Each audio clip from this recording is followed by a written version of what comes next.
ವ್ಯಾಖ್ಯಾಮುದ್ರಾಂ ಕರಸರಸಿಜೈ ಪುಸ್ತಕಂ ಶಂಖಚಕ್ರೆ ಬಿಭ್ರದ್ಭಿನ್ನಸ್ಫಟಿಕರುಚಿರೆ ಪುಂಡರೀಕೆ ನಿಷನ್ನಃ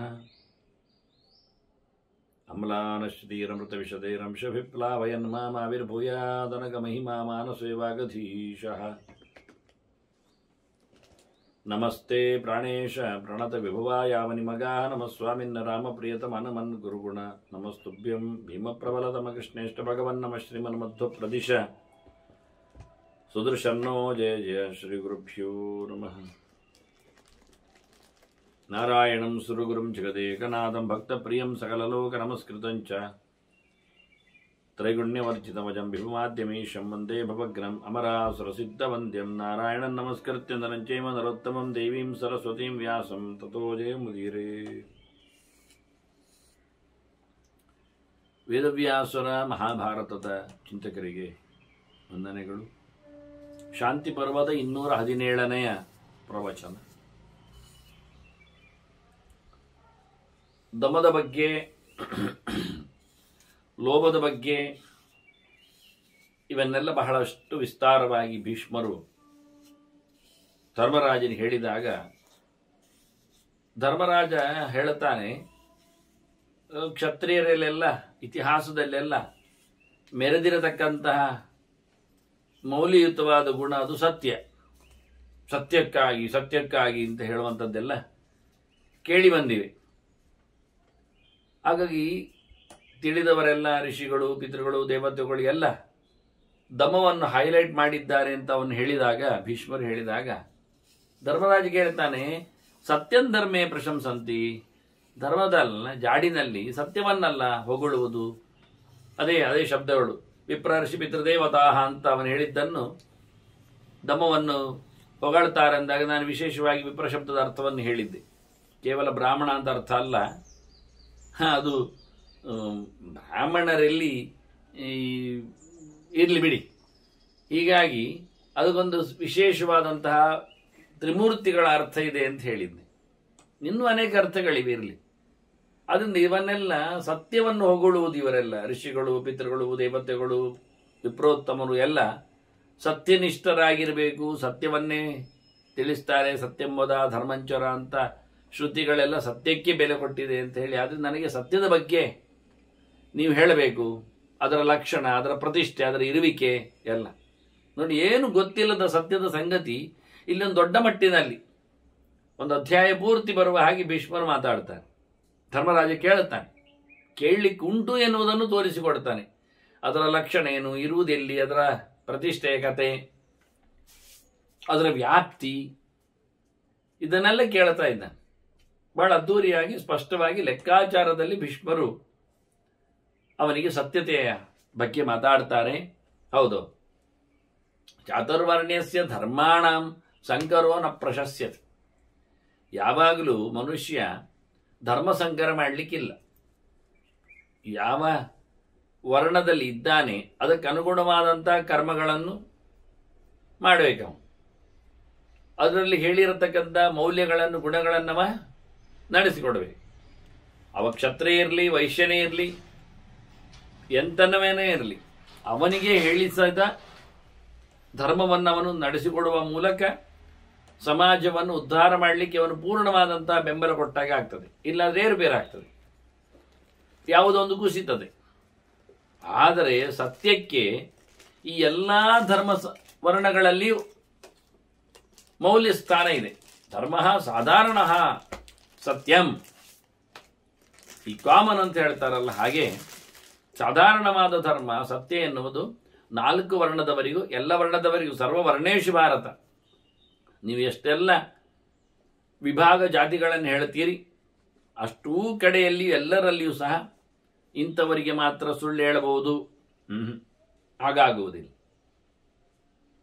ಎಲ್ಲರ ಧರ್ಮ ಸತ್ಯನಿಷ್ಠೆ ಎನ್ನುವುದನ್ನು ಭೀಷ್ಮರು ಮೊದಲು ಪ್ರತಿಷ್ಠೆ ಮಾಡ್ತಾ, ಸತ್ಯಂ ಸತ್ಸು ಸದಾ ಧರ್ಮ. ಸಜ್ಜನರಲ್ಲಿ ಅಂತೂ ಬಹಳ ಎತ್ತರದ ಮಟ್ಟಿನಲ್ಲಿ ಸತ್ಯ ಬದುಕಿರ್ತದೆ. ಯಾಕೆ? ಆದ್ರಿಂದ ಅವರು ಸಜ್ಜನರು. ಅವರು ಸಜ್ಜನರಾದ್ರಿಂದಲೇ ಸತ್ಯಕ್ಕೆ ಮೌಲ್ಯವನ್ನು ಕೊಟ್ಟಿದ್ದಾರೆ, ಸತ್ಯವನ್ನು ಒಪ್ಪಿಕೊಂಡಿದ್ದಾರೆ. ಸತ್ಯದ ನೆಲೆಯಲ್ಲಿ ನೆಲೆಗೊಂಡದ್ದರಿಂದ ಅವನು ನಮಗೆ ಸಜ್ಜನರಾಗಿದ್ದ. ಅದರೊಟ್ಟಿಗೆ ಸತ್ಯಂ ಧರ್ಮ ಸನಾತನಃ, ಇದು ವೇದೋಕ್ತವಾದ ಧರ್ಮ. ಇದು ಸಮಾಜದಲ್ಲಿ ಬದಲಾಗುವಂಥದ್ದು. ಒಂದೊಂದು ವ್ಯಕ್ತಿಗೆ ಅದು ಬೇರೆ ರೂಪವನ್ನು ಪಡೆಯುವಂಥದ್ದೆಲ್ಲ ಇಲ್ಲ. ಸನಾತನವಾದ ವೇದೋಕ್ತವಾದ ಸಾರ್ವಕಾಲಿಕವಾದ ಧರ್ಮ ಅದು ಸತ್ಯ. ಸತ್ಯಮೇವ ನಮಸ್ಯೇತ ಸತ್ಯಂ ಹಿ ಪರಮಾಗತಿ. ಸತ್ಯಕ್ಕೆ ಎಲ್ಲರೂ ತಲೆ ಬಗ್ಗಲೇಬೇಕು, ಅದನ್ನು ಗೌರವಿಸಬೇಕು. ಎಲ್ಲರಿಗೂ ಮುಖ್ಯವಾದಂತಹ ವಿಶ್ವಸನೀಯವಾದಂತಹ ಸಂಗತಿ ಅದು ಸತ್ಯ. ಕೊನೆಯ ಕತೆ ಸತ್ಯದಲ್ಲೇ ಆಗುವಂಥದ್ದು, ಅದನ್ನು ಪಾಲಿಸಲೇಬೇಕೆಲ್ಲರೂ. ಸತ್ಯಂ ಧರ್ಮ ತಪೋ ಯೋಗ ಸತ್ಯಂ ಬ್ರಹ್ಮ ಸನಾತನಂ ಸತ್ಯಂ ಯಜ್ಞ ಪರಃ ಪ್ರೋಕ್ತ ಸತ್ಯಂ ಸರ್ವೇ ಪ್ರತಿಷ್ಠಿತ. ಯಾವುದೂ ಸಹ ಸತ್ಯ ಇಲ್ಲದೆ ಇರುವುದಿಲ್ಲ. ಅದು ವಾಚಿಕದಾಗಿರಲಿ, ಕಾಯಿಕವಾಗಿರಲಿ, ಮಾನಸಿಕವಾಗಿ ಬರಲಿ, ಅಲ್ಲೆಲ್ಲ ಕಡೆಯಲ್ಲಿ ಸತ್ಯಕ್ಕೆ ಬೆಲೆ ಇದೆ. ಅದರಿಂದ ಸತ್ಯ ಯಾವುದು ಕೇಳಿದರೆ ಧರ್ಮವು ಸತ್ಯ. ಸತ್ಯ ಅಂದ್ರೆ ಏನು? ಅದೊಂದು ತಪಸ್ಸೆ. ಸತ್ಯ ಅಂದ್ರೆ ಅದೊಂದು ಯೋಗವೇ. ಸತ್ಯ ಅಂದ್ರೆ ಏನು? ಮತ್ತೆ ಅದು ನಿಜವಾಗಿ ದೇವರೇ. ಭಗವಂತನ ವಿಷಯದಲ್ಲಿ ನಾವು ಸತ್ಯವನ್ನು ವೇದ ಮಂತ್ರದಲ್ಲಿ ಈಗ ನೋಡುತ್ತೇವಲ್ಲ. ಅಗ್ನಿರ್ಹೋತ ಕವಿಕ್ರತು ಸತ್ಯ ಚಿತ್ರಶ್ರವಸ್ತಮಃ ಅಂತ ಹೇಳಿಕೊಂಡು, ಪುರಾಣದಲ್ಲಿ ನೋಡ್ತೇವಲ್ಲ ಸತ್ಯಂ ಪರಂ ಧೀಮಹಿ ಅಂತ ಹೇಳಿಕೊಂಡು. ಅಲ್ಲಿ ವಿಶೇಷವಾದ ಅರ್ಥಗಳನ್ನು ನಾನು ಹೇಳುತ್ತೇನೆ, ಕೇಳಿ. ಅದರಿಂದ ಇಲ್ಲಿ ಅದರ ಬಗ್ಗೆ ವಿವರಣೆ ಕೊಡಬೇಕಾಗಿಲ್ಲ ನಾನು. ಭಗವಂತ ಸತ್ಯ ಅಂದರೆ ಸಾರ್ವಕಾಲಿಕವಾಗಿ ಇರುವವನು, ಸದಾ ತನ ಸದಾ ಭವ ಎನ್ನುವ ಅರ್ಥ ಉಂಟು. ಅದರ ಹಾಗೆ ಸತತೀಯ ಅಂತೇಳಿ ಸಚ್ಚಿದಾನಂದಾತ್ಮೇತಿ ಅಂತ ಹೇಳಿ ಭಗವಂತನನ್ನು ಉಪಾಸನೆ ಮಾಡುವಾಗ ನಾವು ಸತ್ ಚಿತ್ ಆನಂದ ಅಂತ ಮಾಡಬೇಕು. ಇಲ್ಲಿ ತಿ ಅಂದರೆ ಆನಂದ, ಯಾ ಅಂದರೆ ಚಿತ್. ಸತ್ ಅಂದರೆ ಸತ್ಯ ಉಂಟು. ಸತ್ ತಿ ಯಾ ಅಂದರೆ ಸಚ್ಚಿದಾನಂದ ಸ್ವರೂಪನೊಂದು ಅರ್ಥ. ಸ್ಥೂಲವಾಗಿ ಇಟ್ಕೊಳ್ಳಿ ಸಾಕು. ಅಂತಹ ಉಪನಿಷತ್ತುಗಳ ಇದಕ್ಕೆ ವಿವರಣೆಗಳನ್ನು ವ್ಯಾಖ್ಯಾನಗಳನ್ನೆಲ್ಲ ಮಾಡಿವೆ. ನಿರ್ದುಷ್ಟ ಪೂರ್ಣಾನಂದತ್ವಾದ್ ಯಮಾಹು ಸತ್ಯಮಚ್ಯುತಂ ಅಂತ ಪುರಾಣಗಳು ಅದರ ಚಿಂತನೆಯನ್ನು ಕೊಟ್ಟಿವೆ. ಆಚಾರ್ಯ ಮಧ್ವರು ಅದನ್ನು ತೋರಿಸಿಕೊಟ್ಟಿದ್ದಾರೆ. ಅದನ್ನ ಭಗವಂತನೇ ಸತ್ಯ.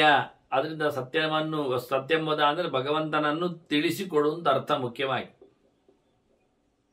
ಅಂತಹ ಸತ್ಯಂ ಬ್ರಹ್ಮ ಸನಾತನ ಸಾರ್ವಕಾಲಿಕವಾದಂತಹ ಮೌಲ್ಯವನ್ನು ಪಡೆದಿರುವಂಥದ್ದು. ಸತ್ಯಂ ಯಜ್ಞ ಪರಃ ಪ್ರೋಕ್ತ, ಪ್ರಧಾನವಾಗಿ ಒಳ್ಳೆಯ ಕರ್ಮ ಅದು ಯಜ್ಞ, ಸಮಾರಾಧನೆ ಅದು ಸತ್ಯವೇ ಆಗಿದೆ. ಅದರಿಂದ ಯಜ್ಞವನ್ನು ಸತ್ಯ ಅಂತೇವೆ ನಾವು, ಯೋಗವನ್ನು ಹೇಳುತ್ತೇವೆ, ತಪಸ್ಸನ್ನು ತಿಳಿಸ್ತೇವೆ, ದೇವರನ್ನು ಕರಿತೇವೆ. ಅನೇಕ ಆಯಾಮಗಳಲ್ಲಿ ಸತ್ಯವನ್ನು ತಿಳಿಸಿಕೊಡ್ಲಿಕ್ಕೆ ಬರ್ತದೆ. ಹೀಗಾಗಿ ಇವೆಲ್ಲವೂ ಸತ್ಯದಲ್ಲಿ ನಿಂತಿದೆ. ಸತ್ಯ ಇದ್ದವನಲ್ಲಿಯೇ ಯೋಗ, ತಪಸ್ಸು, ದೇವರು ಎಲ್ಲ ಸಿಗುವಂಥದ್ದು.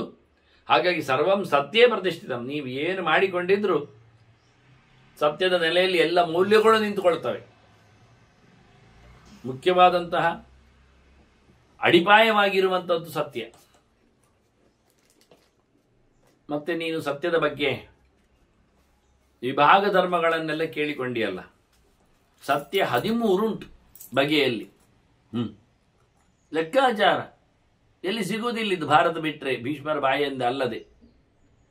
13 ಪ್ರಕಾರದಿಂದ ನಾವು ಸತ್ಯವನ್ನು ನೋಡಲಿಕ್ಕೆ ಬರ್ತದೆ ಅಂತಾನೆ ಅವರು. ಯಾವುದೆಲ್ಲ ಕೇಳಿದರೆ ಸತ್ಯಂಚ ಸಮತಾಚೈವ. ಸಮತಾ ಎನ್ನುವುದು ಒಂದು ದೊಡ್ಡ ಸತ್ಯ ಮೊದಲಿಗೆ. ಅದರ ವಿವರಣೆಯೆಲ್ಲ ಭೀಷ್ಮರು ಕೊಡ್ತಾರೆ.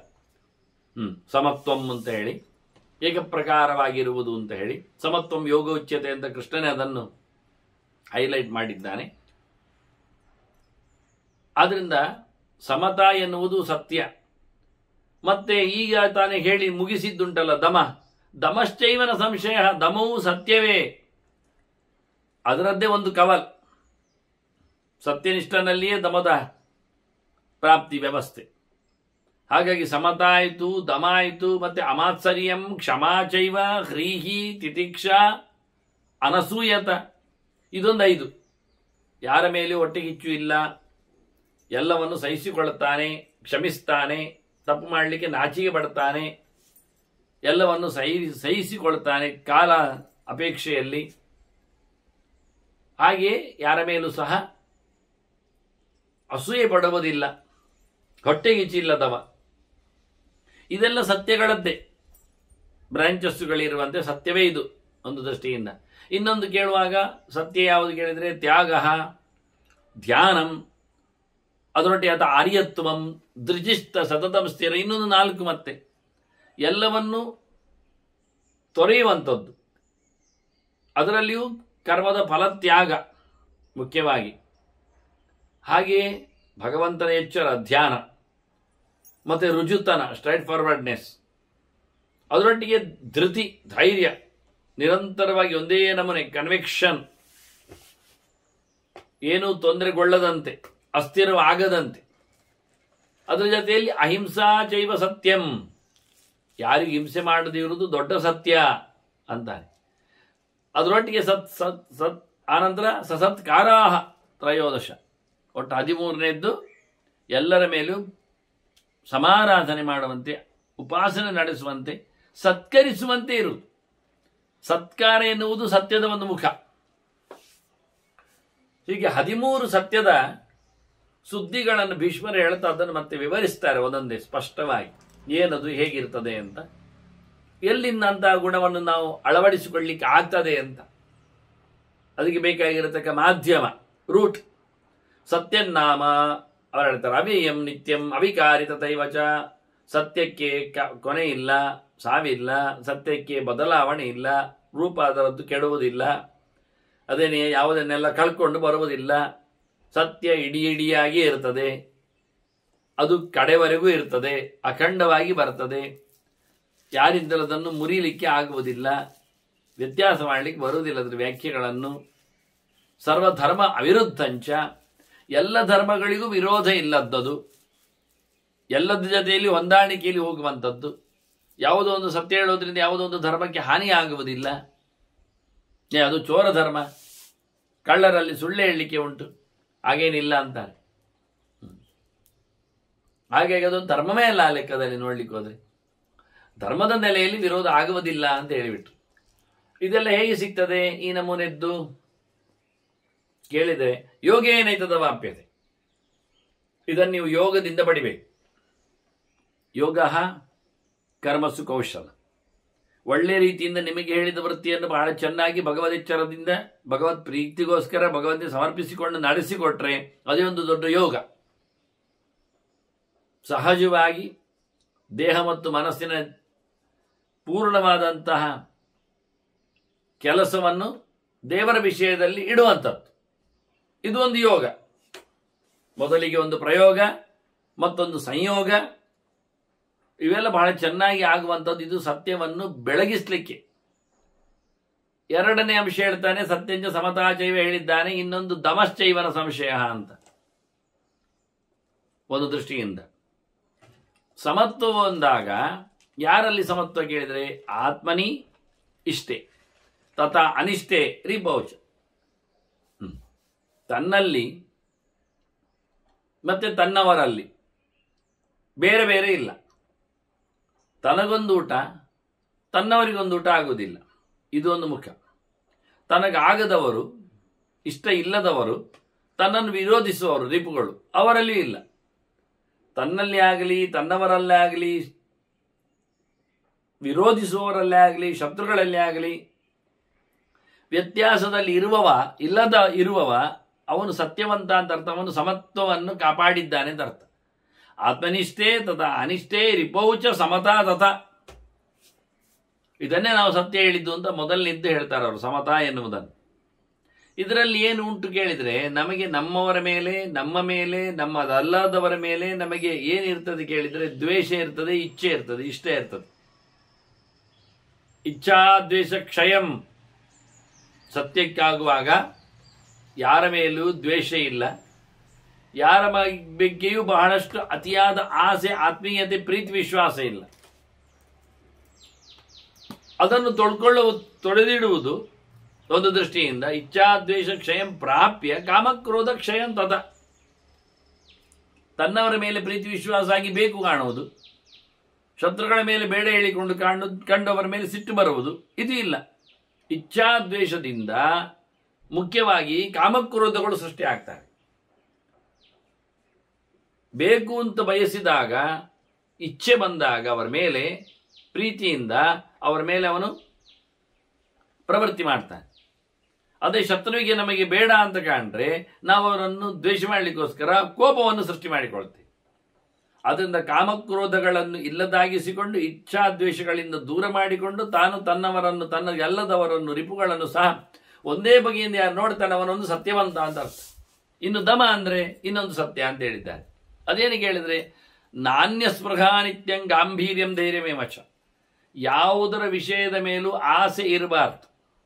ಸ್ಪೃಹೆ ಅಂದರೆ ನಾಲಿಗೆ ಹೊರಗೆ ಹಾಕುವುದು, ಜೊಲ್ಲು ಸೂಸುವುದು, ಅದನ್ನು ನೋಡ್ತಾ ನಿಂತಿರುವುದು, ಬೇಕು ಅಂತ ಬಯಸುವುದು, ಇದೆಲ್ಲ ತಪ್ಪು. ನಿಗ್ರಹ, ಕಂಟ್ರೋಲ್. ಮತ್ತೆ ಗಾಂಭೀರ್ಯಂ, ಗಂಭೀರನಾಗಿರಬೇಕು. ಆಳವನ್ನು ತನ್ನದು ಏನು ಹೇಗೆ ಅಂತ ಅಗಲವನ್ನು ಇನ್ನೊಬ್ಬರಿಗೆ ಪರಿಚಯಿಸುವಂತೆ ಇರಬಾರ್ದವ. ಧೈರ್ಯವೇ ವಚ, ಧೈರ್ಯದಿಂದ ಇರಬೇಕು. ಇದು ದಮದ ಲಕ್ಷಣ, ಇದು ಸತ್ಯದ ಲಕ್ಷಣ. ಅಷಾಢ್ಯಂ ಕ್ರೋಧ ಶಮನಂ, ಹಾಗೆಯೇ ಮೋಸಗಾರಿಕೆ ಇಲ್ಲ, ಪ್ರಾಮಾಣಿಕತೆ. ಕೋಪವನ್ನು ನಿಗ್ರಹಿಸಿಕೊಂಡಿರುವುದು. ದಮನಕ್ಕೆ ದೊಡ್ಡ ಅರ್ಥ ಕೋಪವನ್ನು ಕಮ್ಮಿ ಮಾಡುವುದು ಅಂತ. ಆಗ ತಾನೇ ಹೇಳಿ ಆಯಿತು ಕೋಪದ ಕಥೆ ಏನು ಅಂತ, ಎಲ್ಲಿ ಬರ್ತದೆ, ಯಾಕೆ ಬರ್ತದೆ ಅಂತ. ಬೇಡ ಅಂತ ಕಂಡಾಗ ಕೋಪ ಆಗ್ತದೆ ಅಂತ.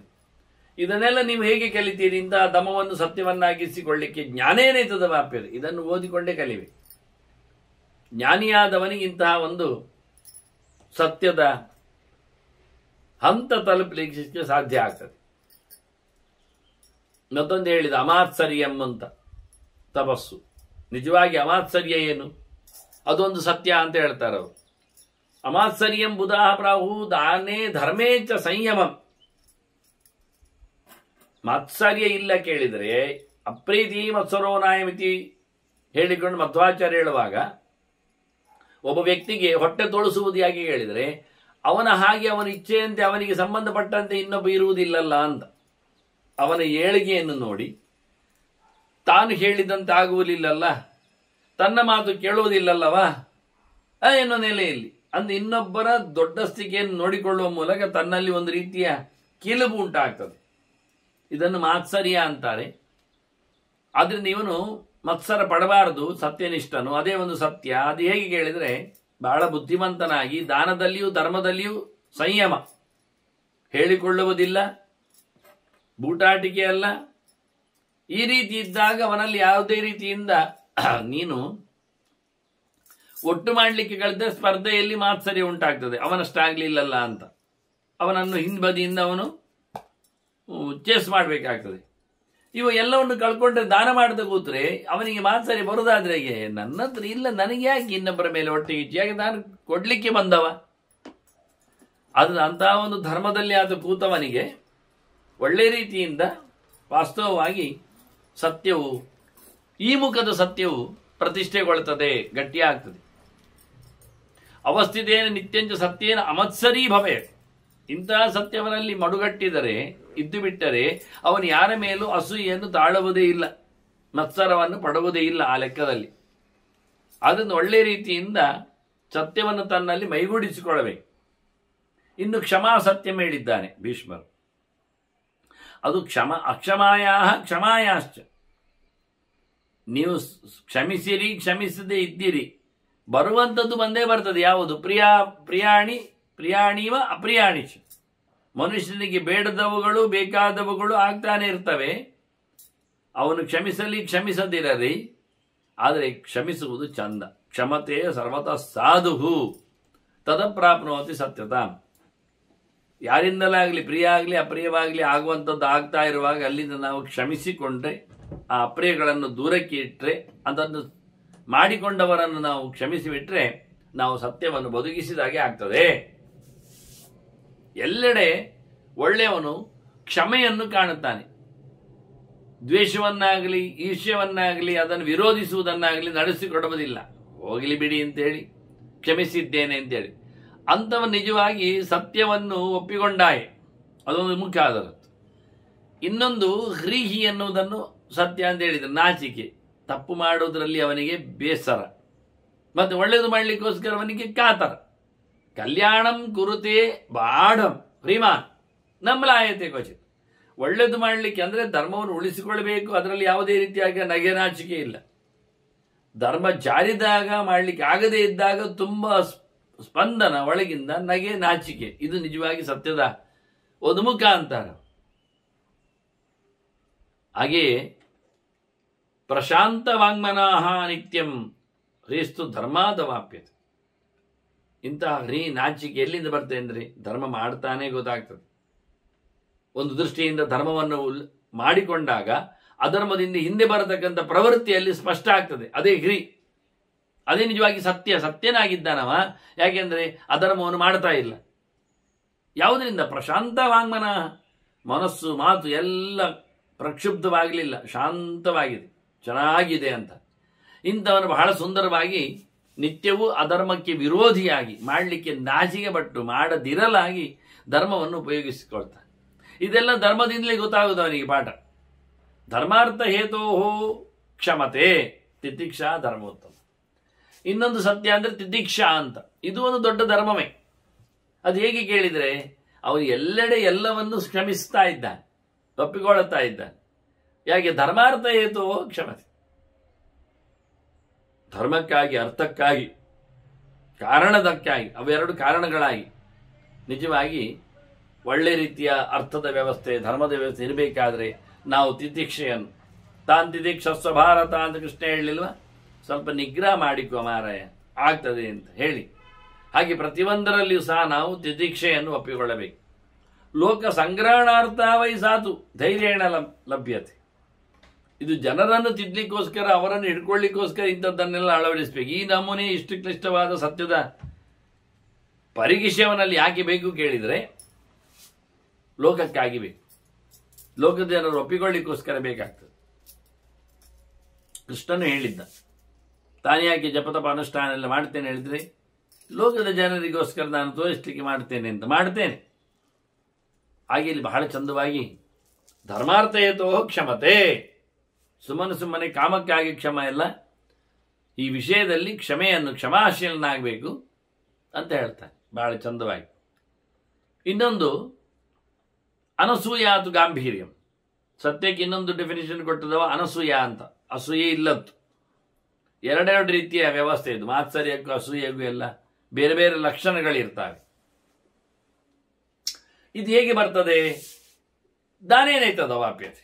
ಹಿಂದೆ ದಾನ ಮತ್ತು ಧರ್ಮ ಎರಡರನ್ನು ಉಲ್ಲೇಖ ಮಾಡಿದ್ರು. ಇಲ್ಲಿ ಮನುಷ್ಯನಿಗೆ ಅಸೂಯೆ ಉಂಟಾಗುವುದಿಲ್ಲ, ಇನ್ನೊಬ್ಬರ ಮೇಲೆ ಯಾವುದೋ ಒಂದು ರೀತಿಯಾದಂಥ ಕೆಟ್ಟ ಯೋಚನೆ ಬರುವುದಿಲ್ಲ. ಯಾಕೆ ಹೇಳಿದ್ರೆ, ಇವನು ಸ್ವಯಂ ಸೊತ್ತುಗಳನ್ನೆಲ್ಲ ದಾನ ಮಾಡ್ತಾ ಇದ್ದ, ಕಳ್ಕೊಳ್ತಾ ಇದ್ದಾನೆ. ಆದರೆ ಇನ್ನೊಬ್ಬರ ಮೇಲೆ ಅಯ್ಯೋ ಉಂಟಲ್ಲ ಅಂತ ಹೇಳಲಿಕ್ಕೆ ಇಲ್ಲ. ಬಂದದ್ದನ್ನೇ ಕೊಟ್ಟು ಬಿಟ್ಟು ಅವನಿಗೆ ಇನ್ನೇನು ಉಂಟಲ್ಲ ಅಂತ ಹೇಳುವಂಥದ್ದು ಉಂಟು ಮಾಡಿಕೊಳ್ಳುವುದೇ ಇಲ್ಲ. ಉಂಟಾದವನ ಮೇಲೆ ಇವನಿಗೆ ಹೊಟ್ಟೆ ಹೆಚ್ಚಿರ್ತದೆ, ಅದನ್ನು ಅವರಿಗೆ ಕೊಟ್ಟು ಬಿಟ್ಟು ಕೈ ಖಾಲಿ ಮಾಡಿಕೊಂಡು ಸಂತೋಷ ಪಡ್ತಾನ. ರಾಗದ್ರವೇಶ ಪ್ರಹೀಣಸ್ಯ ತ್ಯಾಗೋ ಭವತಿ ನಾಣ್ಯತೆ. ಈಗ ತ್ಯಾಗ ಅಂದ್ರೆ ಸತ್ಯ ಅಂದಿದ್ದಾನೆ, ಎಲ್ಲವನ್ನು ತೊರೆಯುವುದು. ಯಾರಿಗೆ? ಅದು ಕೃಷ್ಣನೂ ಹೇಳ್ತಾನೆ ತ್ಯಾಗದ ಬಗ್ಗೆ. ಗೀತೆಯಲ್ಲಿ 2-3 ಬಗೆಯ ತ್ಯಾಗವನ್ನು ಹೇಳ್ತಾನೆ. ಅದೆಲ್ಲಿ ಇದ್ದದ್ದಲ್ಲ ವಿಷಯ. ವಾಸ್ತವವಾಗಿ ಕೃಷ್ಣ ಹೇಳಿದ್ದು ಕಾಮ್ಯಾನಾಂ ಕರ್ಮಣಾಂ ನ್ಯಾಸಂ ಸನ್ಯಾಸಂ ಕವಯೋತಿ ಹೇಳಿದ ಹಾಗೆ ಸರ್ವಕರ್ಮ ಫಲತ್ಯಾಗಂ ಪ್ರಾಹುತ್ಯಾಗಂ ಅಂದಿದ್ದಾನೆ. ಎಲ್ಲ ಕರ್ಮಗಳ ಫಲವನ್ನು ಬಿಡುವುದು ಮುಖ್ಯವಾಗಿ. ತ್ಯಾಗಕ್ಕೆ ಇಲ್ಲಿ ಭೀಷ್ಮರು ಹೇಳುವಾಗ ರಾಗದ್ವೇಷ ಪ್ರಹೀಣಸ್ಯ, ಬೇಕುಗಳು ಬೇಡಗಳು ಎನ್ನುವುದು ಮನುಷ್ಯನ ಸ್ವಭಾವ ಆಗಿದೆ ಹೇಳುವಂಥದ್ದು ಮನಸ್ಸಿನಲ್ಲಿ. ಯಾವುದನ್ನು? ವಿಷಯಗಳು.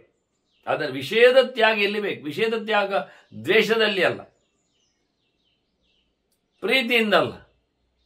ಬೇಕು ಅನಿಸುವುದು ವಿಷಯಗಳು, ಆದರೆ ಅದನ್ನು ಬದಿ ಇಡಬೇಕು. ಕಂಟ್ರೋಲ್ ಅಂದ್ರೆ ಅದನ್ನು ಲೆಕ್ಕಾಚಾರ ಹೇಳಿದ್ದು. ವಿಷಯಾಹಮಿ ನಿವರ್ತಂತೆ ನಿರಾಹಾರಸ್ಯ ದೇಹಿನಃ ಅಂತ ಕೃಷ್ಣ ಹೇಳುವಾಗ, ಇಂತಹ ವಿಷಯಗಳ ಆಸೆಗಳು ನಿಲ್ಲುವುದು ದೇಹವನ್ನು ಉಪವಾಸ ಹಾಕಿದಾಗ ಅಂತ. ನಮಗೆ ಉಪವಾಸ ಹಾಕಿದಾಗ ವಿಷಯಗಳು ಡಬಲ್ ಹೋಗ್ತವೆ, ತಪ್ಪಂತಾನೆ. ಅದರಿಂದ ತ್ಯಾಗವೇ ಇಲ್ಲಿ ಮುಖ್ಯವಾಗಿದೆ. ಮತ್ತೆ ಧ್ಯಾನವು ಸತ್ಯ ಅಂದಿದ್ದ ಭೀಷ್ಮ. ಅದೆಂತ ಧ್ಯಾನ ಅಂದರೆ? ಧ್ಯಾನಂಚ ಅಶಾಟ್ಯಮಿತ್ಯುಕ್ತಂ. ಈಗ ಧ್ಯಾನ ಎಲ್ಲ ಕಡೆ ಮೋಸವೇ ನಡೆಯುತ್ತೆ.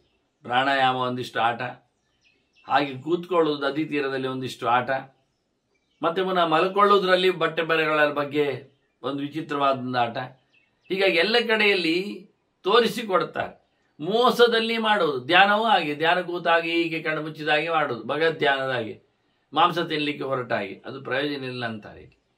ಧ್ಯಾನ ಅದರಲ್ಲಿ ಮೋಸ ಇರಬಾರದು, ಮಾಡೋದ್ರಲ್ಲಿ ಅಶಾಠ್ಯ, ಇನ್ನೊಬ್ಬರಿಗೆ ತೋರಿಸ್ಲಿಕ್ಕೋಸ್ಕರ ಮಾಡುವಂತಹ ಮೋಸ ಅಂತ ಇರಬಾರದು, ಮುಖ್ಯವಾಗಿ ವಿಷಯ. ಅದರೊಟ್ಟಿಗೆ ಮೌನೇನೇತದ ವಾಪ್ಯತೆ. ಧ್ಯಾನ ಹೇಗೆ ಬರ್ತದೆ ಹೇಳಿದರೆ, ಅಥ ಧ್ಯಾನಂ ಹೇಳಿಕೊಂಡು ಗಟ್ಟಿಯಾಗಿ ಬೊಬ್ಬೆ ಹೊಡೆಯೋದ್ರಿಂದ ಧ್ಯಾನ ಬರುವುದಲ್ಲ, ಮತ್ತೆ ಮೌನದಿಂದ ಸ್ವಲ್ಪ ಹೊತ್ತು ಸುಮ್ಮನೆ ಕೂತು ಭಗವಂತನನ್ನು ನೆನಪು ಮಾಡಿಕೊಂಡು ಹಾಗೆ ಧ್ಯಾನ ಮಾಡಿದೆ ಅಂತ ತಿಳ್ಕೊಂಡು ಮತ್ತೆ ದೇವರ ಸೇವೆಗಾಗಿ ಹೊರಗಿನಿಂದ ಆತ ಪಾರಾಯಣವೋ ಪ್ರವಚನವೋ ಮತ್ತೊಂದು ಇನ್ನೊಂದು ಮಾಡುವ ರೀತಿ. ಆದ್ದರಿಂದ ಒಂದು ದೃಷ್ಟಿಯಿಂದ ಬಹಳ ಚೆನ್ನಾಗಿ ಮೌನದಿಂದಲೇ ಧ್ಯಾನದ ಆರಂಭ. ಮತ್ತು ಆರ್ಯತ ಅಂತ ಒಂದುಂಟು, ಆರ್ಯತ್ವಂ ಹೇಳಿದ್ದಾನೆ. ಸತ್ಯ ಅಂದರೆ ಸ್ಟ್ರೈಟ್ ಫಾರ್ವರ್ಡ್ನೆಸ್ ಅಂತ, ರುಜುತನ ಅಂತ, ನೇರ ವಕ್ರ ಆಗದಿರು. ಆರ್ಯತಾನಾಮ ಭೂತಾನಾಂ ಯಕ್ಕರೋತಿ ಪ್ರಯತ್ನತಃ ಶುಭಕರ್ಮ ನಿರಾಕಾರ ವಿತರಾಗತ್ವಮೇವ ಚ. ಎಲ್ಲ ಪ್ರಾಣಿಗಳಿಗೂ ಇಷ್ಟ ಆಗುವಂತೆ ಬದುಕುವುದು, ಅವರಿಗೆ ಬೇಕಾದ ಇಷ್ಟವನ್ನು ಕರುಣಿಸುವುದು, ತೆಗೆದುಕೊಡೋದು, ಇಟ್ಟುಕೊಳ್ಳೋದು ವ್ಯವಸ್ಥೆ. ಅನ್ಯಾಯ ಮಾಡದಿರುವುದೇ ಒಂದು ದೊಡ್ಡ ಆರ್ಯತ ಅಂತಾರೆ, ಸ್ಟ್ರೈಟ್ ಫಾರ್ವರ್ಡ್ನೆಸ್. ದೊಡ್ಡವರಾಗಿ ನೀರುವುದು ಕೇಳಿದರೆ ಕೊಡದಿದ್ರೂ ಪರವಾಗಿಲ್ಲ, ಕೊಡ್ಲಿಕ್ಕಿಲ್ಲ ಅಂತಲ್ಲ, ಕೊಡ್ಲಿಕ್ಕೆ ಬೇಕು, ತಡವಾದರೂ ಪರವಾಗಿಲ್ಲ, ಆದರೆ ಮೊದಲು ಕೊಡಬೇಕಾದ್ದು ಅವರಿಗೆ ವಿಶೇಷವಾಗಿ ಗೌರವಗಳು, ಶುಭ ಕರ್ಮ, ಅದನ್ನು ಮಾಡುವಂಥದ್ದು. ಅದಕ್ಕೋಸ್ಕರ ಇವನಲ್ಲಿ ಯಾವುದೋ ಆಸೆ ಇರಬಾರದು, ಪ್ರತ್ಯುಪಕಾರದ ಬುದ್ಧಿಯೆಲ್ಲ ಬರಬಾರದು. ಈ ರೀತಿಯಾಗಿ ಒಳ್ಳೆಯದು ಮಾಡತಕ್ಕಂಥ ಎಲ್ಲರಿಗೂ, ಮನುಷ್ಯರಿಗೆ ಮಾತ್ರ ಏನು, ಪ್ರಾಣಿ ಪ್ರಪಂಚಕ್ಕೂ ಮರಮಟ್ಟುಗಳಿಗೂ ಎಲ್ಲಕ್ಕೂ ಒಳ್ಳೆಯದು ಮಾಡುವಂಥದ್ದು ಒಂದು ದೃಷ್ಟಿಯಿಂದ ಅದು ಆರ್ಯತಾ, ಸ್ಟ್ರೈಟ್ ಫಾರ್ವರ್ಡ್ನೆಸ್ ಅಂತ ಎಣಿಸ್ತದೆ. ಇನ್ನು ಧೃತಿ ಎನ್ನುವುದು ಸತ್ಯ ಅಂದಿದ್ದಾನೆ. ಧೃತಿಯ ಬಗ್ಗೆಯೂ ಕೃಷ್ಣ ವಸ್ತು ಮಾತು ಹೇಳಿದ. ಧೃತಿ ಸಹ ಪಾರ್ಥ ರಾಜಸಿ ತಾಮಸಿ ಸಾತ್ವಿಗೆ ಅಂತೆಲ್ಲ ಹೇಳಿಕೊಂಡು 3 ಮುಖದ ಧೈರ್ಯ ಅಂತ ಇದೆ ಅಂತ. ಇಲ್ಲಿ ಒಂದನ್ನು ಮಾತ್ರ ಹೈಲೈಟ್ ಮಾಡ್ತಾರೆ ಸತ್ಯದ ವಿಷಯಕ್ಕೆ ಬಂದಾಗ. ಧೃತಿ ಅಂದರೆ ಮುಖ್ಯವಾಗಿ ಧಿತಿರ್ನಾಮ ಸುಖೇ ದುಃಖೇತ ನಾಪ್ನೋದಿ ವಿಕ್ರಿಯಾಂ. ಸುಖ ಆಗಲಿ ದುಃಖ ಆಗಲಿ ವ್ಯತ್ಯಾಸ ಆಗುವುದಿಲ್ಲ, ಒಂದೇ ಪ್ರಕಾರ ಇರ್ತಾನೆ. ಎಲ್ಲಿಯೂ ಸಹ ಅವನಲ್ಲಿ ಕೃಶತೆ ಆಗಲಿ ಅಥವಾ ಏನು ಹೇಳುವ, ಅವನಿಗೆ ಒಂದು ರೀತಿಯಿಂದ ಮನಸ್ಸಿನಲ್ಲಿ ಕಾಯಿಲೆ ವ್ಯಥೆ ಆಗಲಿ ಬರುವುದಿಲ್ಲ. ಹಾಗಾಗಿ ಮುಖ್ಯವಾಗಿ ಧೈರ್ಯ ಇರ್ತದೆ. ಏನು ಸುಖಗಳು ಬಂದರೂ ಸಹ ಯಾವುದೇ ರೀತಿಯಾದ ವಿಕಾರಗೊಳ್ಳದರಿತಕ್ಕಂಥ ಗಟ್ಟಿತನ ಇರ್ತದೆ. ಸರ್ವತಾ ಕ್ಷಮಿಣಾಭಾವ್ಯಂ ತಥಾ ಸತ್ಯಪರೇಣಚ. ಇನ್ನೊಂದು ಕ್ಷಮೆಯ ಬಗ್ಗೆ ಹೇಳುವಾಗಲೂ ಅದೇ ಮಾತು ಹೇಳ್ತಾನೆ. ಯಾರಲ್ಲಿಯೂ ಸಹ ವಿರೋಧ ಕಟ್ಟಿಕೊಳ್ಳದೆ ಕೂಡಲೇ ಮನಸ್ಸು ಪರಿವರ್ತನೆ ಆಗಬೇಕು. ಇವನಿಗೆ ಕೂಡಲೇ ಅವನನ್ನು ಪರಿವರ್ತನೆ ಮಾಡುವಷ್ಟರ ಮಟ್ಟಿನಲ್ಲಿ ಇವ ಒಳಗೆ ಸೇರಬೇಕು, ಪ್ರತ್ಯೇಕನಾಗಿ ಉಳಿಬೇಕು. ಅದು ಮುಖ್ಯ ಅಂತ ಒಂದು ದೃಷ್ಟಿಯಿಂದ. ಸುಖಗಳ ಬರಲಿ ದುಃಖ ಬರಲಿ ಯಾವುದೇ ರೀತಿಯಾದ ವ್ಯತ್ಯಾಸವನ್ನು ಹಾಕಿಸಿಕೊಳ್ಳದೆ ಹೊರಗಿನಿಂದ ವಿಕಾರರಹಿತನಾಗಿ ಬದುಕು. ಸರ್ವದಾ ಕ್ಷಮಿಣಾ ಭಾವ್ಯಂ ತಥಾ ಸತ್ಯಪರೇಣ ಚ. ಹಾಗೆಯೇ ಕ್ಷಮೆಯನ್ನು ಸಹ ಆತ ಸತ್ಯವಂತನಾಗಿ ಎಲ್ಲೆಡೆ ನಡೆಸಿಕೊಟ್ಟು ವೀತ ಹರ್ಷ ಭಯ ಕ್ರೋಧ ಧೃತಿಮಾಪ್ನೋತಿ ಪಂಡಿತ. ಧೃತಿಯನ್ನು ಪಡೆಯಲಿಕ್ಕೋಸ್ಕರ ಯಾವ ರೀತಿ ಅವನು ಕೆಲಸ ಮಾಡಬೇಕಂದ್ರೆ ಯಾರ ಮೇಲೆಯೂ ಸಹ ಯಾವುದೇ ರೀತಿಯಾಗಿ ಕೋಪವನ್ನು ತಡ್ಕೊಳ್ಳಿಕ್ಕಿಲ್ಲ. ಭಯಂಕರ ಜೋರಾಗಿ ಯಾವುದೇ ವಿಷಯದಲ್ಲಿ ಹರ್ಷವನ್ನು ಸಂತೋಷವನ್ನು ಸಹ ಮಾಡಿಕೊಳ್ಳಿಕ್ಕಿಲ್ಲ. ಹರ್ಷ ಭಯ ಕ್ರೋಧ ಇವನ್ನೆಲ್ಲ ಬಿಟ್ಟವ ಅವನಿಗೆ ಇರುವುದಿಲ್ಲ. ಧೈರ್ಯದಲ್ಲಿ ಅವನಿಗೆ ಹೆದರಿಕೆ ಆಗುವುದಿಲ್ಲ, ಯಾವುದರಲ್ಲಿಯೂ ಸಹ ಅವನು ವಿಫಲನಾಗುವುದಿಲ್ಲ, ವ್ಯತ್ಯಾಸಗೊಳ್ಳುವುದಿಲ್ಲ. ಅಷ್ಟು ಬೋಲ್ಡ್, ಅಷ್ಟು ಕರೇಜ್, ಅಷ್ಟು ಗಟ್ಟಿಗನಾಗಿರ್ತಾನೆ. ಇದು ಒಳ್ಳೆಯ ಸತ್ಯನಿಷ್ಠೆಯ ಧೃತಿಯ ಲಕ್ಷಣ ಅಂತ. ಇನ್ನೊಂದು ಉಳಿದಿತ್ತು ಕೊನೆಗೆ, ಅಹಿಂಸಾ ಅಂತ ಒಂದು ಮುಖ, ಮತ್ತೆ ಸತ್ಕಾರ. ಅದೆಲ್ಲವನ್ನು ಇಟ್ಕೊಂಡು ಹೇಳ್ತಾರೆ ಎಲ್ಲರಿಗೂ ಪ್ರೀತಿಸಬೇಕು ಎನ್ನುವುದು ಸತ್ಯದ ಲಕ್ಷಣ. ವಾಸ್ತವವಾಗಿ ಅದ್ರೋಹ ಸರ್ವಭೂತೇಷು ಕರ್ಮಣ ಮನಸ ಗಿರ ಅನುಗ್ರಹಶ್ಚ ದಾನಂಚ ಸತಾನ್ ಧರ್ಮ ಸನಾತನಃ. ಇನ್ನೊಬ್ಬರಿಗೆ ಉಪಕಾರ ಮಾಡುವಂಥದ್ದು ಸತ್ಕಾರ ಎನ್ನುವುದು ಸತ್ಯ ಅಂತ ಕೇಳಿದರೆ ಅತಿಥಿ ಸತ್ಕಾರವೂ ಆಯ್ತಲ್ಲ. ಮತ್ತೆ ಬಂದವರಿಗೆ ಯಾರೇ ಆಗಲಿ ಏನೇ ಆಗಲಿ ಎಲ್ಲರ ಮೇಲೂ ಒಂದು ರೀತಿಯಿಂದ ಅವನಿಗೆ ಸಚ್ಚಿಂತನೆ, ಒಳ್ಳೆಯದಾಗಲಿ ಅಂತ ಗುಡ್ ವಿಲ್ಸ್. ಅದರೊಟ್ಟಿಗೆ ಅವ್ರಿಗೆ ಬೇಕಾದನ್ನು ಕೊಡುವುದು, ದಾನ, ವಸ್ತು ಕೊಡುವುದು. ವಸ್ತು ಕೊಡುವುದರಿಂದಲೂ ಆತ ಅಹಿಂಸೆಯನ್ನು ಪ್ರತಿಷ್ಠೆ ಮಾಡಲಿಕ್ಕೆ ಆಗ್ತದೆ, ಗಟ್ಟಿ ಮಾಡಲಿಕ್ಕೆ ಬರ್ತದೆ. ಯಾರ ಮೇಲೂ ದ್ರೋಹವನ್ನು ಬಗೆದೇ ಇರುವುದೇ ಒಂದು ದೊಡ್ಡ ಸಂಗತಿ. ಅದ್ರೋಹ ಸರ್ವಭೂತೇಶು. ಯಾವ ಪ್ರಾಣಿಗಳಿಗೂ ಎಂದು ದ್ರೋಹವನ್ನು ಮಾಡದೆ, ಹಿಂಸೆಯನ್ನು ಮಾಡದೆ, ವಿಶೇಷವಾಗಿ ಅವರನ್ನು ದೂರ ಇಡದೆ, ಏನೊಂದು ಅವರಿಗೆ ಬೇಕಾದ್ದನ್ನು ಕೊಡ್ತಾನೆ. ಮನಸ್ಸಿನಲ್ಲಿ, ಮಾತಿನಲ್ಲಿ, ಎಲ್ಲದರಲ್ಲಿ ತ್ರಿಕರಣಪೂರ್ವಕವಾದ ಸೇವೆ ಇದು ಅತ್ಯಂತ ಪ್ರಧಾನವಾದದ್ದು ಅಂತಾರೆ. ದೊಡ್ಡ ಧರ್ಮ, ಸಜ್ಜನರ ಭಾರಿ ಮೆಚ್ಚುಗೆಯ ವಿಷಯ ಇದು. ಅಹಿಂಸಾಯ ಪ್ರತಿಷ್ಠಾ ಹೇಳಿದ ಅಹಿಂಸೆ ಒಂದು ಗಟ್ಟಿಯಾದರೆ ಎಲ್ಲ ಮೇಲಿನ ಮೌಲ್ಯಗಳು ಕರಗತಾದಾಯಿ. ಆದರೆ ಸತ್ಯದಲ್ಲಿ, ನಿಷ್ಠೆಯಲ್ಲಿ ಈ ರೀತಿಯಾಗಿ ಯಾರಿಗೂ ತೊಂದರೆ ಆಗದಂತೆ ಇರಬೇಕೆನ್ನುವುದುಂಟು. ಹಾಗಾಗಿ ಭೀಷ್ಮರ ಕೊನೆಗೆ ಹೇಳ್ತಾರೆ, ನಾಸ್ತಿ ಸತ್ಯಾತ್ ಪರೋ ಧರ್ಮ ಅಂತ. ಧರ್ಮಕ್ಕಿಂತ ಮಿಗಿಲಾದ ಸತ್ಯ ಇಲ್ಲ. ಹೇಗೋ ಸತ್ಯಕ್ಕಿಂತ ಮಿಗಿಲಾದ ಧರ್ಮವೂ ಇಲ್ಲ. ಧರ್ಮದಲ್ಲಿ ಸತ್ಯಕ್ಕೆ ಪ್ರಾಧಾನ್ಯ, ಸತ್ಯದಲ್ಲಿ ಧರ್ಮಕ್ಕೆ ಪ್ರಾಧಾನ್ಯ. ಧರ್ಮ ನಿಂತದ್ದೇ ಸತ್ಯದಲ್ಲಿ, ಸತ್ಯ ನಿಂತದ್ದೇ ಧರ್ಮದಲ್ಲಿ ಹೇಳಿದ ಹಾಗೆ ಅನ್ಯೋನ್ಯವಾಗಿ. ಧರ್ಮದಲ್ಲಿ ನೋಡ್ಲಿಕ್ಕೆ ಹೋದ್ರೆ ಸತ್ಯ ಇಲ್ಲದೆ ಧರ್ಮವೇ ಆಗುವುದಿಲ್ಲ. ಸತ್ಯವನ್ನು ಯೋಚನೆ ಮಾಡಲಿಕ್ಕೆ ಹೋದ್ರೆ ಅದು ಧರ್ಮ ಅಲ್ಲದೆ ಮತ್ತೇನೂ ಆಗುವುದಿಲ್ಲ. ಅದು ಎಷ್ಟು ಸ್ಪಷ್ಟವಾಗಿ ನಾನರ್ಥಾತ್ ಪಾತಕಂಪರಂ ಅಂತಾರೆ. ಸತ್ಯಕ್ಕಿಂತ ಮಿಗಿಲು ಇಲ್ಲ ಹೇಳಿದ ಹಾಗೆ ಸುಳ್ಳಿಗಿಂತ ಲಾಸ್ಟ್ ಯಾವುದಿಲ್ಲ ಅಂತ. ಅದು ಫಸ್ಟ್ ಯಾವುದಿಲ್ಲ ಹೇಳಿದ ಹಾಗೆ ಸುಳ್ಳಿಗಿಂತ ಅತ್ಯಂತ ಹೇಸಿಗೆಯಾದ ಪಾಪದ ಕೆಲಸವೇ ಇಲ್ಲ, ಆಗುವುದೇ ಇಲ್ಲ. ಅದರಿಂದ ಸತ್ಯ ಎನ್ನುವುದಿಷ್ಟು ದೊಡ್ಡ, ಸುಳ್ಳಿಗಿಂತ ಸುಮಾರು ರೀತಿಯಲ್ಲಿ ಉಪೈತಿ ಸತ್ಯಾತ್ ದಾನಂ ಹಿ ತಥಾ ಯಜ್ಞಾ ಸದಕ್ಷಿಣಾ ವೇದಾಶ್ಚ. ಅಲ್ಲಿ ಒಮ್ಮೊಮ್ಮೆ ಒಂದೊಂದು ಹೇಳ್ತೀರಿ ನೀವು. ಯಜ್ಞ ಶ್ರೇಷ್ಠ ಅಂತೀರಿ, ದಾನ ಶ್ರೇಷ್ಠ ಅಂತೀರಿ, ಉಪವಾಸ ವ್ರತಗಳು ಇಲ್ಲಿ ಉಪವಾಸ ಬಂದಿದೆ, ಹಿಂದೆಯೂ ಬಂದಿದೆ. ಅದಕ್ಕೆ ಹೇಳ್ತಾರೆ ಭೀಷ್ಮರು, ಎಲ್ಲಕ್ಕಿಂತ ಮಿಗಿಲು ಮಾರಾಯ ತ್ರಿಕರ್ಮಗಳಿಗಿಂತ ಯಜ್ಞಾದಾನ ತಪಸ್ಸು. ತಪಸ್ಸಿನಲ್ಲಿ ಅಧ್ಯಯನ ಅಂತ ಇಟ್ಕೊಳ್ಳಿ ಅರ್ಥ, ವೇದಗಳು ಅಂತ. ಅದು ಮೂರಕ್ಕೆ ಪ್ರತ್ಯೇಕವಾದ ಸ್ಥಾನ ಕೊಟ್ಟು ಅದಕ್ಕಿಂತ ಮಿಗಿಲಾದ ಸ್ಥಾನ ಸತ್ಯ. ಉಪೈತಿ ಸತ್ಯಾದ್ ದಾನಮ್ಮಿ. ಸತ್ಯ ಹೇಳುವ ದಾನದ ಪುಣ್ಯವನ್ನು ಪಡಿತಾನೆ. ಸತ್ಯ ಹೇಳುವ ಬಹುಬಗೆಯ ದಕ್ಷಿಣೆ ಕೊಟ್ಟು ಯಜ್ಞ ಮಾಡಿದ ಪುಣ್ಯವನ್ನು ಪಡಿತಾನೆ. ಸತ್ಯನಿಷ್ಠನಾದವನಿಗೆ ಎಲ್ಲ ಅಧ್ಯಯನ ಮಾಡಿದ ಲಾಭವೂ ಅನುಗ್ರಹವೂ ಇದೆ. ಅದರಿಂದ ಬಾಕ್ಯವಾದ 3 ಯಜ್ಞಗಳಿಗಿಂತ ಮಿಗಿಲಾದದ್ದು ಅವನಲ್ಲಿರತಕ್ಕಂಥ ವ್ಯಕ್ತಿಯನ್ನು ಆರೂಢ ಆಗಿರತಕ್ಕಂಥ ಸತ್ಯ ಎನ್ನತಕ್ಕಂಥ ನಿಷ್ಠೆ, ಅದರ ನೈರ್ಬರ್ಯ. ಹಿಂದೆ ಸತ್ಯಕ್ಕೆ ಮೌಲ್ಯ ಎಷ್ಟು ಅಂತ ನೋಡ್ಲಿಕ್ಕೊಮ್ಮೆ ಎಲ್ಲ ಮೌಲ್ಯಗಳನ್ನು ತಕ್ಕಡಿಯಲ್ಲಿ ಹಾಕಿ ಸತ್ಯವನ್ನು ಒಂದು ಕಡೆಯಲ್ಲಿ ಹಾಕಿದ್ರಂತೆ.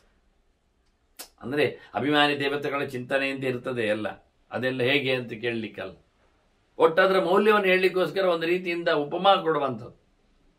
ಇಷ್ಟಾಗಿ ನೋಡುವಾಗ ಅಶ್ವಮೇಧ ಸಹಸ್ರಾದ್ದಿ ಸತ್ಯಮೇವ ವಿಶಿಷ್ಯ. ಅಲ್ಲಿ ಸತ್ಯದ ಇದು ತಕ್ಕಡಿಯೇ ಕೆಳಗೆ ಇತ್ತಂತೆ. ಅಶ್ವಮೇಧ 1000 ಗಟ್ಟಲೆ ಮಾಡಿ ಅದರ ಪುಣ್ಯವನ್ನು ಸಂಪಾದನೆ ಮಾಡಿ ನೋಡ್ಲಿಕ್ಕಾಯ್ತು. 1000 ಗಟ್ಟಲೆ ಅಶ್ವಮೇಧ ಯಾಗ ಮಾಡಿದ್ದಾನೆ, ಅದರ ಪುಣ್ಯ, ಅದರ ವ್ಯವಸ್ಥೆ ಹೇಗಿರಬೇಡ. ಹಾಗೆ ಒಬ್ಬ ಸತ್ಯನಿಷ್ಠನಾಗಿದ್ದಾನೆ, ಅವನಿಗೆ ನೋಡಿದ್ರೆ ಅವನಿಗಿಂತ ಜಾಸ್ತಿ ಬೆಲೆ ಸತ್ಯನಿಷ್ಠನಾಗಿತ್ತು. ಅಂದ್ರೆ ಈ ಪ್ರಕಾರದ ಸತ್ಯ ಆಗಬೇಕು. 13 ರೀತಿಯಲ್ಲಿ ನಾವು ಸತ್ಯದ ವ್ಯಾಖ್ಯಾನವನ್ನು ಬಿಡಿಸಿದ್ದೇವೆ. ಕೇವಲ ಒಂದೇ ಮುಖ ಅಲ್ಲ, ಇಷ್ಟು ಮುಖದಿಂದ ಸತ್ಯ ವ್ಯಾಪ್ತವಾಗಿದೆ. ಇಂತಹ ವ್ಯಾಪ್ತವಾದ ಸತ್ಯ ಅಶ್ವಮೇಧ 1000 ಯಾಗಕ್ಕಿಂತಲೂ ಮಿಗಿಲಾದ ಪುಣ್ಯವನ್ನು ಕೊಡ್ತದೆ. ಅಂತಹ ಸತ್ಯವನ್ನೇ ಬೆಳೆಸಿರಿ, ಉಳಿಸಿರಿ ಅನ್ನೋ ನೆಲೆಯಲ್ಲಿ ಭೀಷ್ಮರು ಅದರ ಮಹತ್ತಿಗೆಯನ್ನು ಬಹಳ ಸಣ್ಣದಾಗಿ ಆದರೂ ವಿಶೇಷವಾಗಿ ನೀಡಿದ್ದಾರೆ. ಮುಂದೆ ಭೀಷ್ಮರಿಂದ ಧರ್ಮರಾಜನ ಚಿಂತನೆಯನ್ನು ಸಾಗಿದೆ ಎನ್ನುವುದನ್ನು ನಾವು ಮತ್ತೆ ಸೇರಿದಾಗ ನಡೆಸುವ. ಮತ್ತೆ ವಂದನೆಗಳು. ಶ್ರೀಕೃಷ್ಣಾರ್ಪಣಮಸ್ತು. ನಾರಾಯಣ.